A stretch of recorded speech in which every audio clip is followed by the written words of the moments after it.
on this episode of Straight Outta Gabriola. Islanders are right to the bone. How could we wander so far from our home?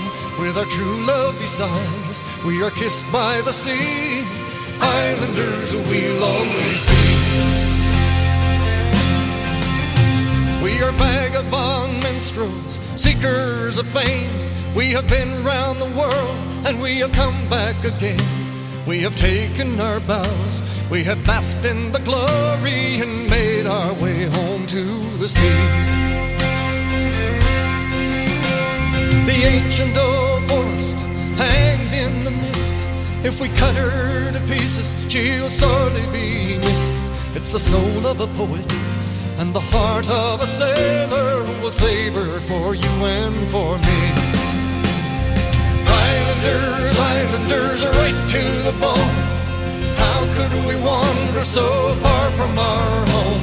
With our true love beside us, we are kissed by the sea. Islanders we'll always be.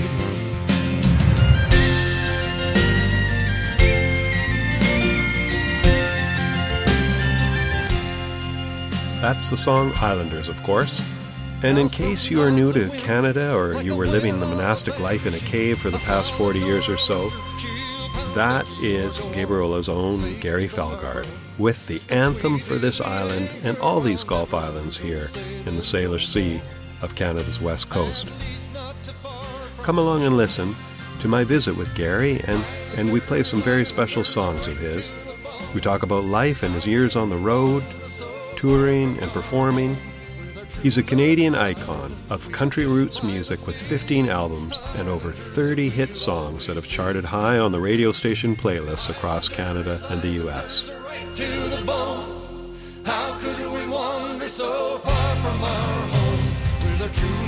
Over the years as a songwriter and performer, he's got a mitt-full of awards from the Canadian Country Music Association, plus a Juno Award for Best Country Male Vocalist, and in 2005, he was inducted into Canada's Country Music Hall of Fame.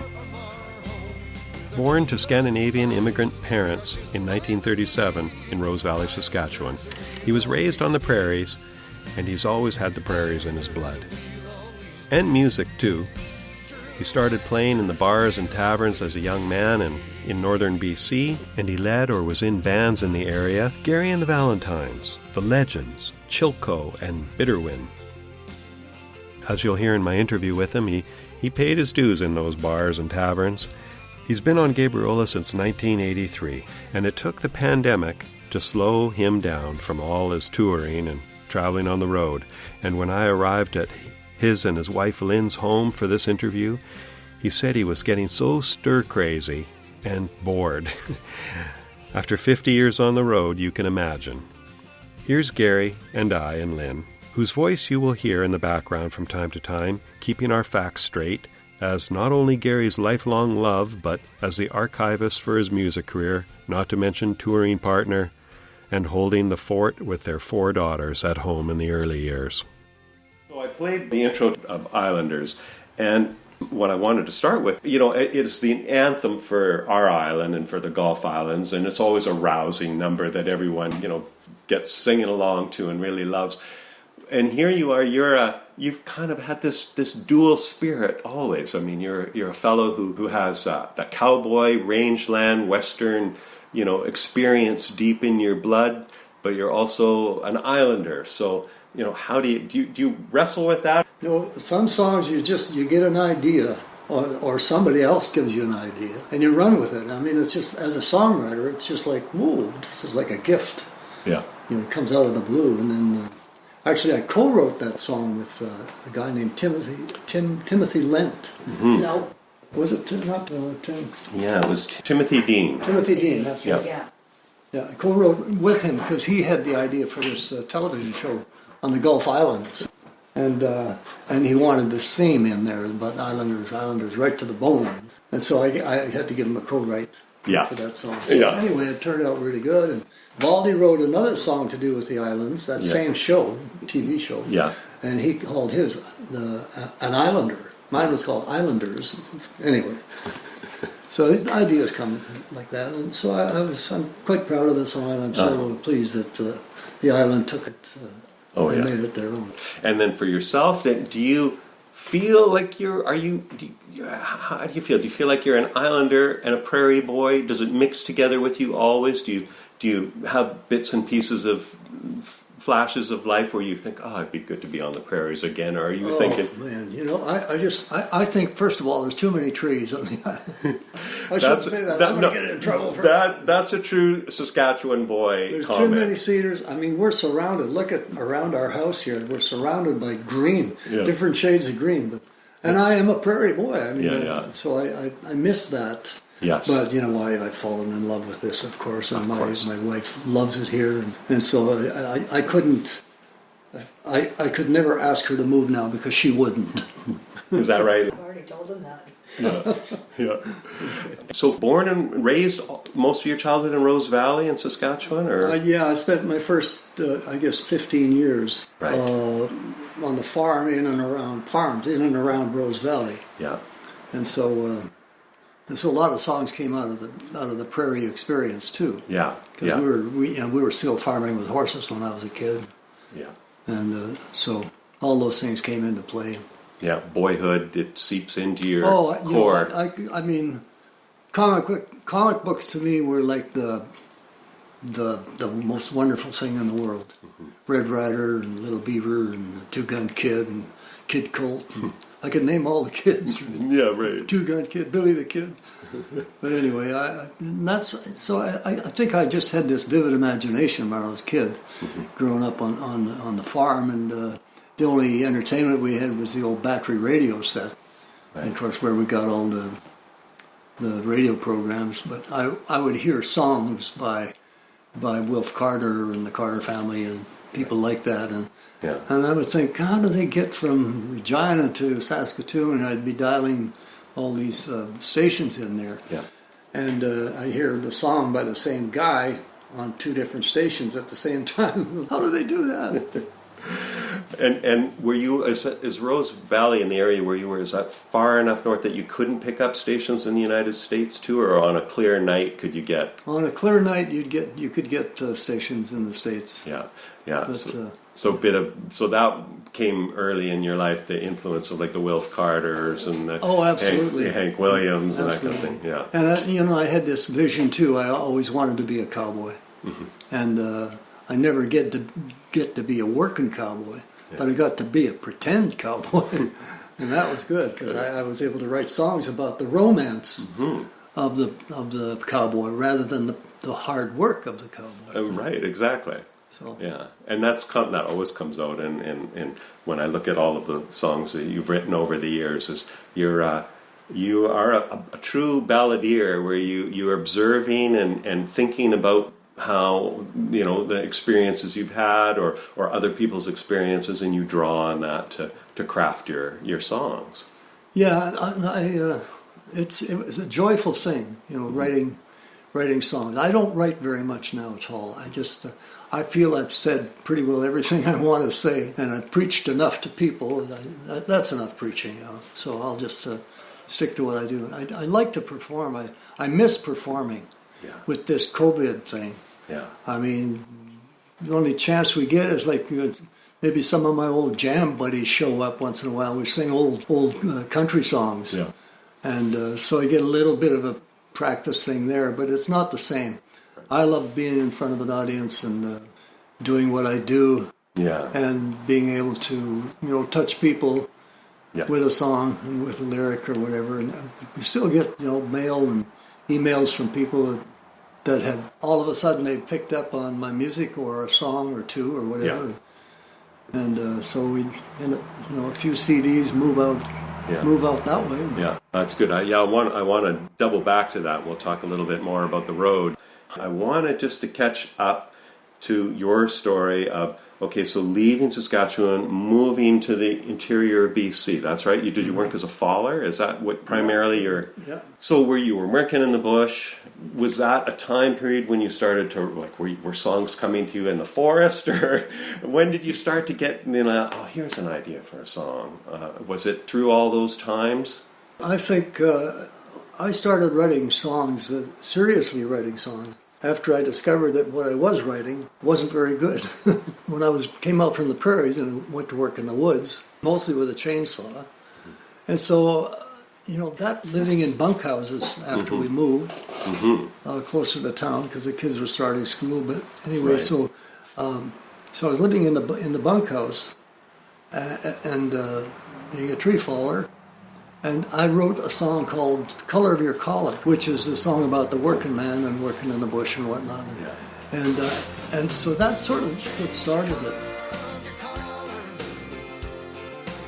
And also a song reminiscent of the prairie days was a song called 10 Years Old and Barefoot. Yeah. And all these songs that I had stored up now that these are pretty good songs. Mm-hmm. So when I did get my chance to record and whatnot, then I started recording this stuff. And realized that this is what I want to do and this is what I should be doing. So my wife and I, we had long talks about this and, this is what I do.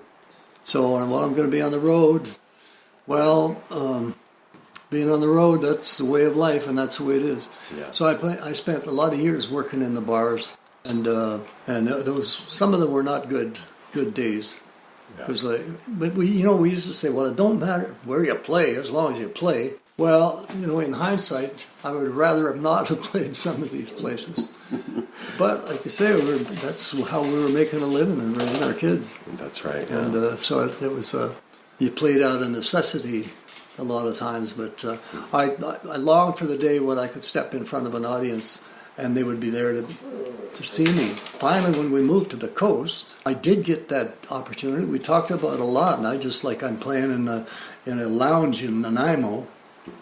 At the time, I think it was that old hotel that got revamped. The name of it was now, and realized this is not what I wanted to do. There's nobody there to see me.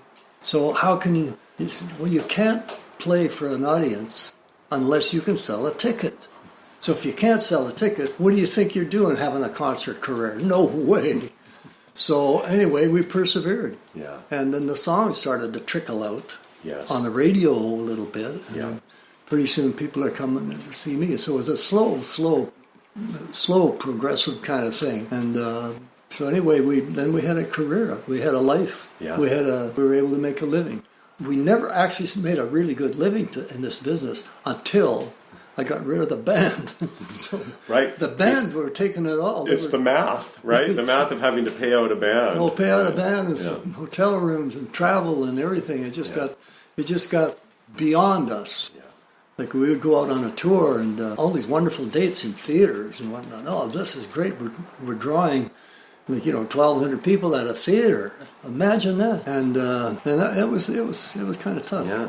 What were the few songs that started to break on the radio and you started to get a lot of airplay? I can think of Somewhere on the Island being on the radio all the time. Yeah, that song, Somewhere on the Island, was probably the most widely played song. Because I had a video of that song too, a wonderful video, where we used some of the footage from the old Haida war canoes. Oh, it was wonderful. And so I had this song out, and it went to I think it was number 19 on the CMT or whatever. It was 14 in North America. Yeah. So, I seem to remember. I mean, that sort of put me on the map. And it wasn't a country song. No. But the country industry sort of got behind it a little bit. I remember Tommy Hunter, and I got to do the Tommy Hunter show a couple of times. And I wanted to do this song, Somewhere on the Island. And the producers of the show said, no, it's not a country song. We want you to sing something else. I said, well, I really wanted to do that song. Tommy went to bat for me, and he said, Gary's doing Somewhere on the Island. That's the way it is. I've loved Tommy Hunter ever since. He stood up for me. Yeah, exactly. And that got played. And so the people, it wasn't this big hit or anything. It was just like one of these songs that caught people's attention. And it had a message to it, a little bit of social comment, which seemed to be like a good direction for me to go. And I felt strongly about certain things.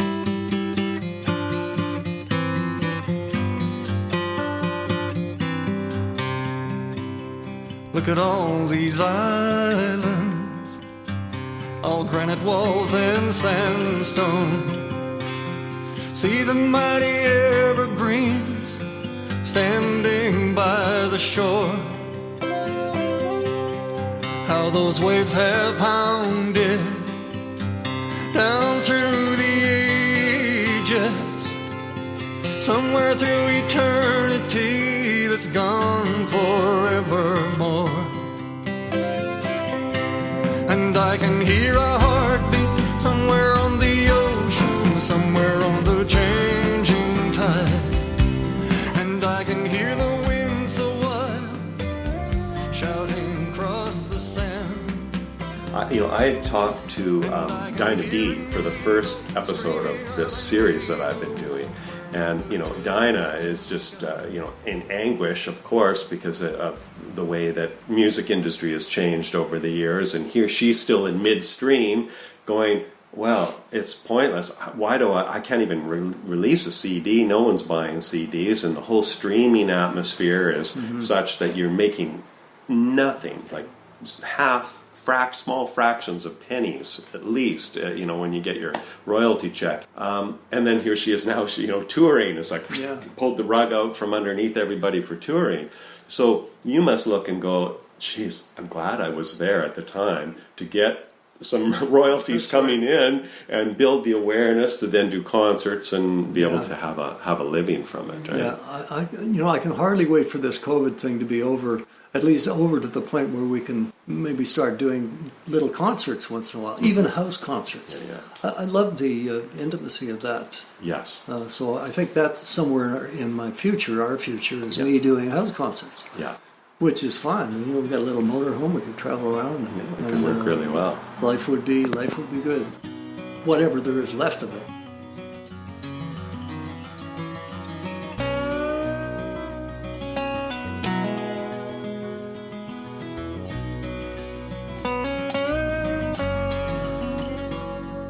When I was young, I used to trade my comic books and homemade guns, and little cowboys on the run were killers just like me.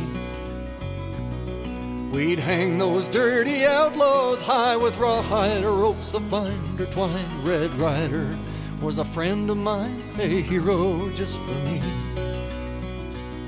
I remember when we stole a can of tobacco from the hired hand, and seeing as how we were working men, we'd smoke till we were green. And we could spit and we could fight, and we'd believe each other's lies, riding fast and riding high for all the world to see. Whatever happened to my heroes? They don't make them like they did in 44. They were there when I needed them. I wish they'd all come back again, 'cause I don't have no... You mentioned earlier about having the band and the economics behind that, but you've always been a real collaborator. Different projects you've done with, Linda Kidder and Cindy Church, and some co-writing here and there, and of course Valdy, your brother from another mother, and all of the work you've done over the years. But I wanted to ask you about, of course, the ultimate collaborator, and that's Lynn, and all the years that you've been together. And what was your meeting story? Did it have anything to do with when you had your Gary and the Valentines, your band? It was before that. It was before that. It was, we were married in 1956, and so it's 64 years now. So we've got a long, long history. Mm-hmm. And I don't know how we met. Was actually at a party. I think it was about 25 below out. And so the party had broken up, and we were all leaving, and Lynn was standing there in her blue cotton coat. Or whatever. And she didn't have the buttons done up, and she was just sitting there shivering, this little thing shivering. So I went, gentleman that I was, from the prairies, I did her buttons up for her on her coat. That was it. Game over. She's sitting right here. Anyway, she'll get a chuckle out of it.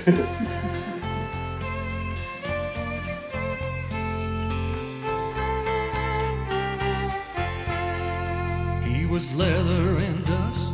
He was bent and busted, just a worn out, broken down cowboy. He was rodeo, but that was years ago. Now the rodeo was over, and she was young and soft, and every hat came off,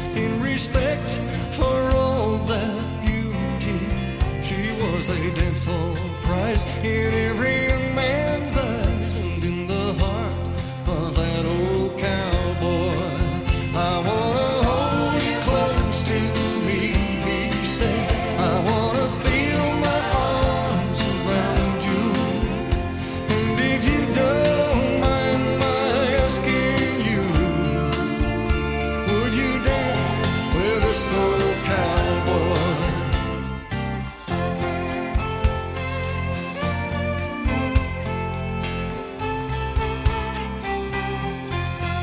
That cowboy fell in love, head over heels in love, with that vision of the prairie.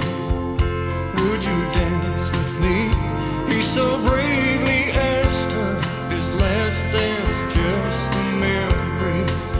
And then she smiled like to melt his heart. She said, you almost had me worried.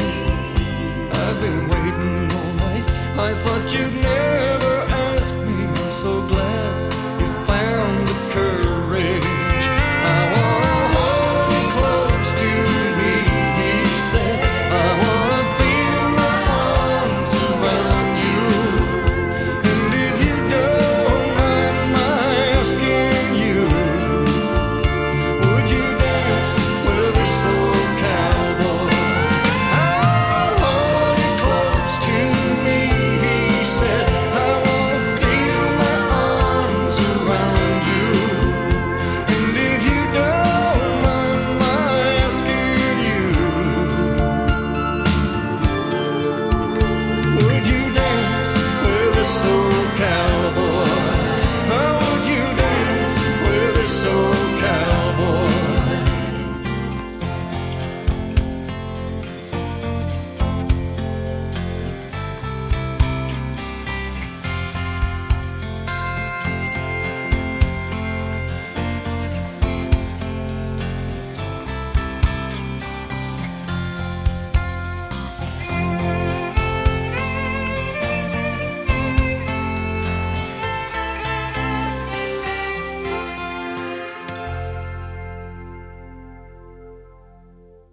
Dance with This Old Cowboy is from Gary's 1989 album entitled Heart of a Dream.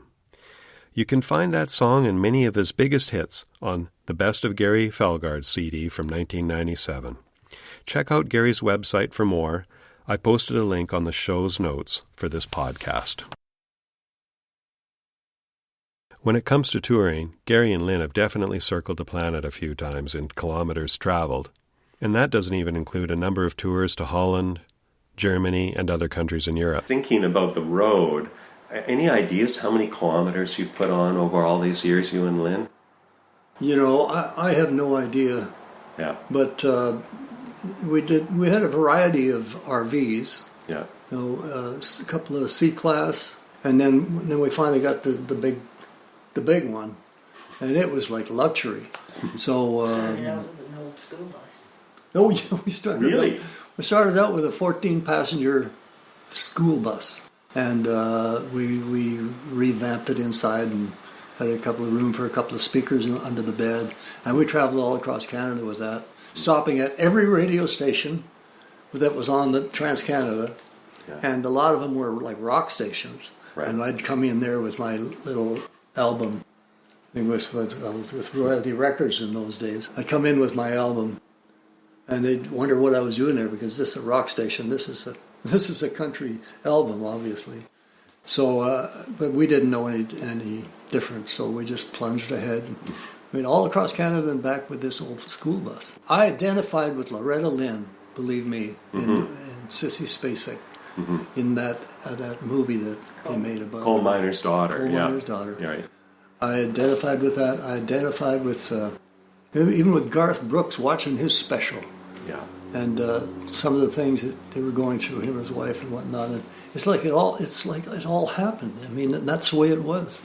So anyway, I'm thankful that I'm in this place that we're in right now. Yeah. So. Are there towns or festivals or anything that stand out for you as like, that was just the best place to play, or I love that festival or that venue, for the audience or the the space itself? Anything that jumps out I all these think years? right away the theater that comes to mind is the Winspear Centre in Edmonton, where the symphony orchestra plays. Yeah, I know. And the acoustics in that place were just like a dream for an acoustic player. And I come walking out. I played there actually several times. You come walking out with an acoustic guitar, and you breathe on the strings, and it makes music.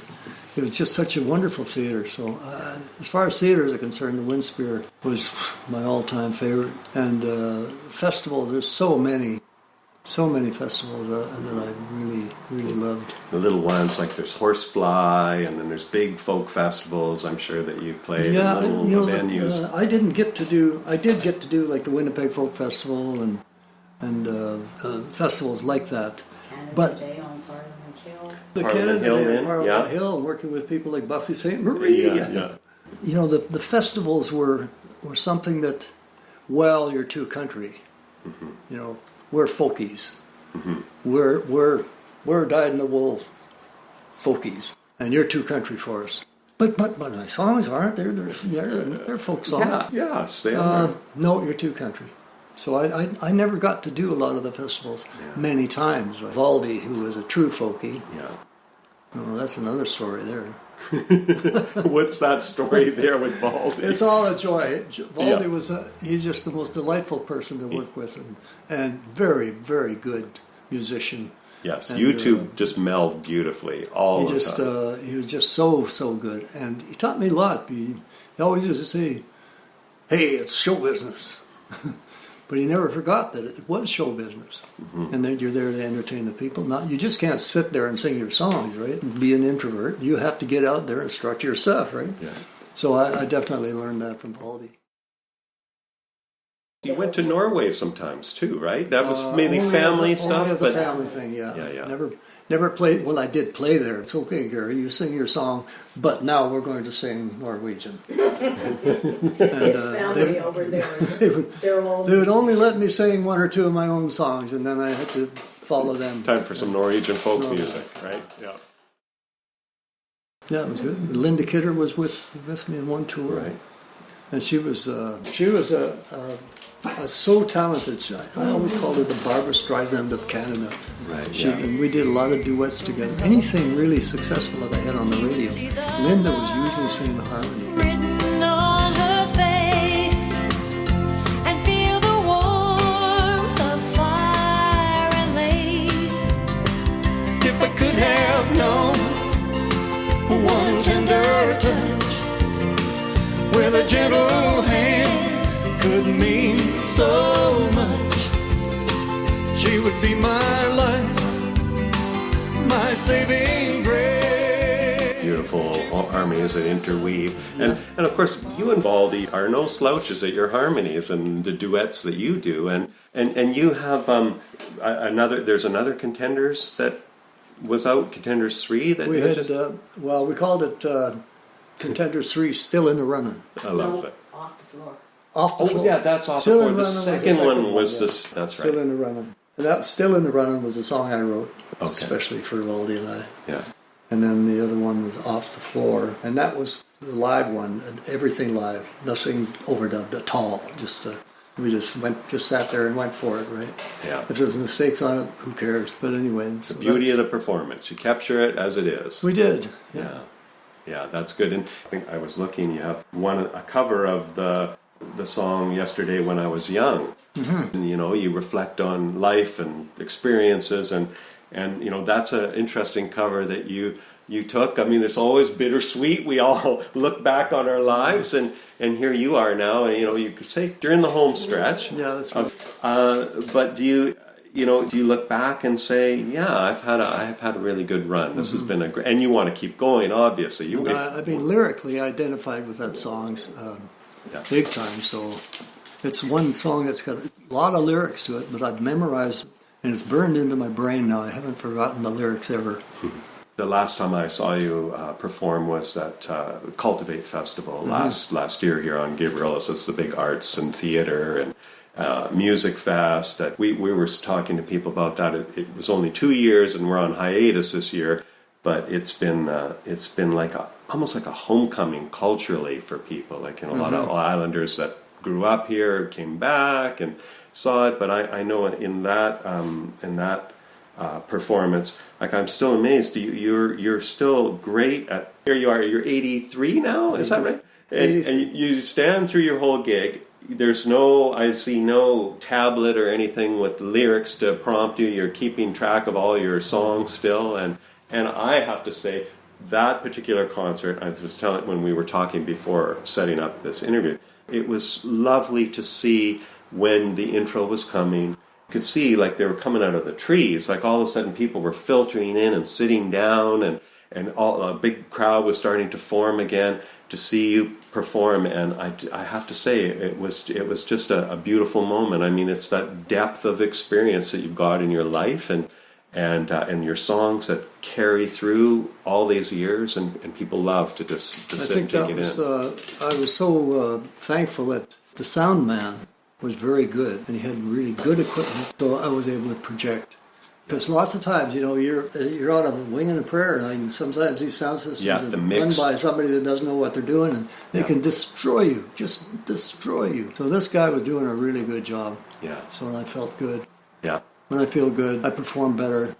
The audience feels good. It's all there. Anyway. Yeah. Fingers are still good. You're still. I mean, you've got to really. No. You get a little stiff sometimes. I get stiff. Yeah. I'm. That one sometimes doesn't straighten out. There it clicks open. So I'm playing a chord or playing fingerstyle, whatever, and all of a sudden this finger won't work anymore. Do you have trouble cherry picking what you like to like? You do a balance between your favorites, crowd favorites, or what you're feeling when you're there. Like, how do you choose your set list when you're putting together one? Usually it's what are my favorite songs to do. Yeah.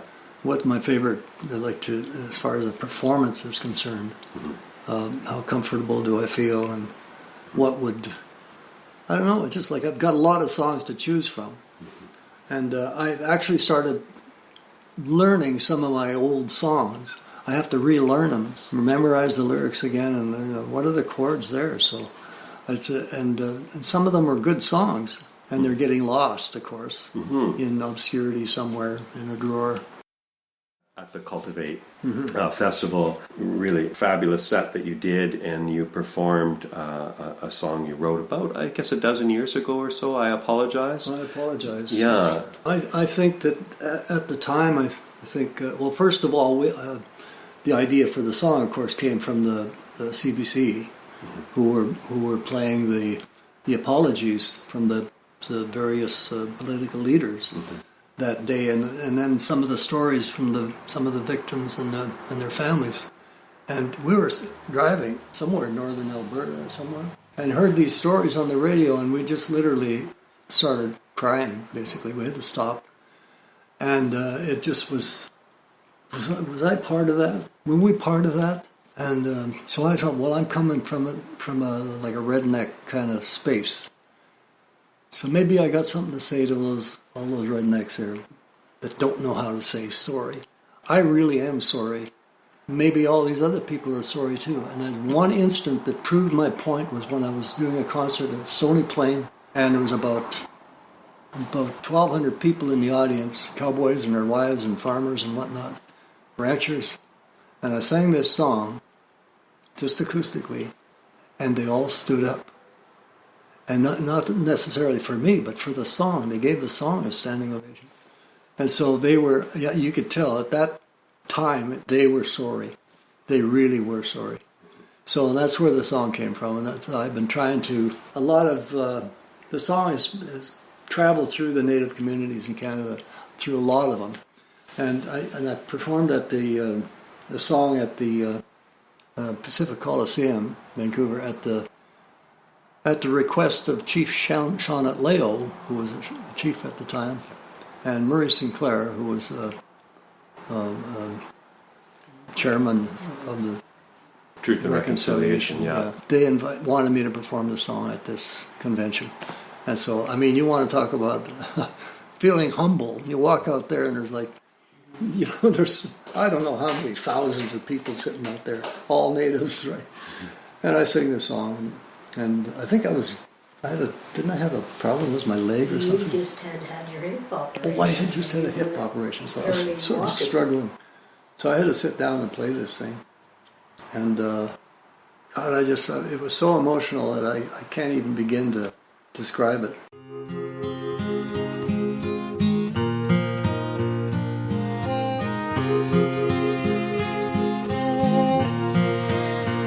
I have this guilt, I have this shame, I have a conscience, so I have to take the blame. I stood back, I watched it all, I even helped imprison you behind those walls. No excuse is good enough. We never let you speak unless you mimicked us. I can't run, I can't hide. Why, I can't even look you in the eye. No hollow prayer, no silent shout, no more empty words spilling from my mouth. You stripped away my thin disguise. Now all that I can do is say I'm sorry. I apologize. I thought that God was on my side, and with my righteousness I'd tame the savage child. I would not have them running free. If they assimilate, they could be like me. How many can the wagons hold? Another 1,000 children, I suppose. It must have seemed like Judgment Day, the anguish as the wagons rolled away. I can't begin to know your pain. You can't forgive as long as memory remains.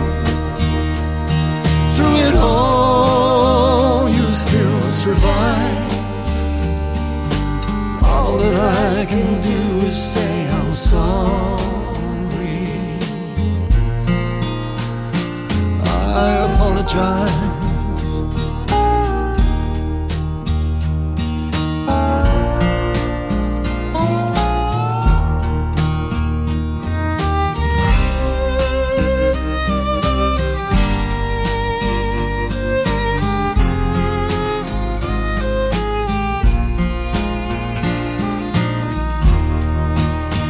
No hollow prayer, no silent shout, no more empty words spilling from my mouth. You stripped away my thin disguise. Now all that I can do is say I'm sorry, choking on the words that say I'm sorry. I apologize. I apologize. I apologize.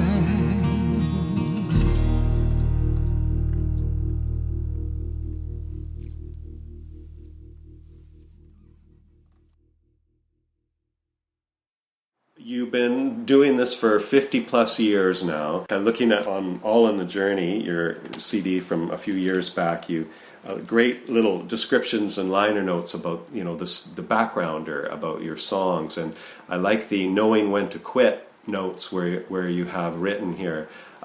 Lynn has asked me many times over the years, when are you going to quit the business? After a particular rough 26,000 kilometer journey, that question kept coming up more often but with more of a tone of desperation in Lynn's voice. That beach in Mexico is starting to look better all the time. But here you are. I mean, that was from 2008-9. So we're a chunk later, and you're still outside of with the COVID pandemic, keeping the vehicle in and the guitar unpacked and not in its case. You look back. You're going to keep going. As soon as you can get out on the road again and get some dates, off you go, and you want to keep performing. Yeah, I'm going to pick and choose, though. I'm not going to travel forever and ever. Yeah. I'm going to stay away from the winter roads in the wintertime, stay away from the storms, and just make it easier. Yeah. Partly holiday. Yeah. Partly playing. And if I can make a few bucks, that's great, too. I certainly need it now. Yeah, right. But the COVID thing, it's just been a disaster for most musicians. Yes. I think especially singer-songwriters who rely on the small gatherings to perform. You've got this wonderful legacy of music, and you've got, now, I don't know, how many great-grandkids do you have now? You're in the, what do you think, Lynn? 7? No, it's 10, but there's 3 more on the way. 3 more on the way. Yes, that's right. Yeah. Well, we look forward to seeing you out, and I hope another gig here on Gabriola. I hope so. All right, Gary, thanks a lot. Thanks, Ken. To paraphrase one writer on the songs and the person that is Gary Fjellgaard, he is the poet of the extravagantly good side of the human spirit. Check out our podcast show notes for more links. Thank you for listening. Bye for now.